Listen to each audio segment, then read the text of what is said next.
So the whole COVID thing started about 3 years ago, and we're finally learning what a lot of people suspected from the beginning, which is that the experts either didn't know what they were talking about or they were lying. Now, it's kind of depressing to go through all those lies, but it's also necessary if you don't want that to happen again, and we definitely don't.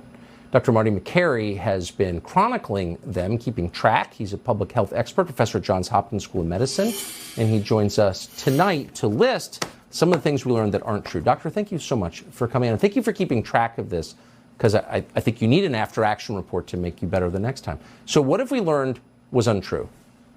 Well, Tucker, I just testified before Congress, and of course, those on the left were asking about misinformation as if that was the big problem. And of course, microchips in the vaccines as a conspiracy theory came up. Now, I don't know how many people chose not to get the vaccine because of fears of a microchip. Maybe 2 people in America or 5. How about the misinformation propagated by public health officials? The biggest deliverer of misinformation has been the United States government, and the data has caught up with all the lies now and has actually debunked many of these lies. For example, natural immunity is not protective. The Lancet study tore that apart, showed it is absolutely as effective as vaccination and probably more effective. That school closures would reduce transmission.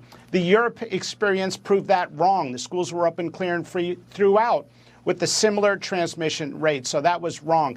That myocarditis is more common after COVID infection than it is from the vaccine. Not true. JAMA Cardiology showed that it was 4 to 28 times more common after the vaccine in a particular cohort. That the lab leak was a conspiracy theory.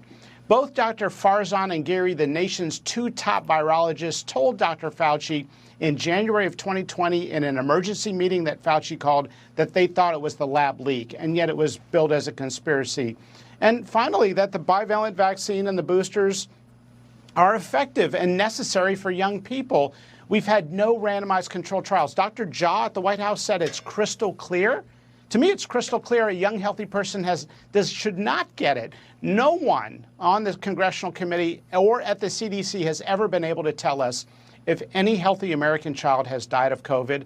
It may have been a couple, could have been 3, 5, 10 over 3 years. That's way below any respiratory pathogen. How can you push something so aggressive with such absolutism and dogma without the data? We don't even know if any healthy child has ever died of COVID.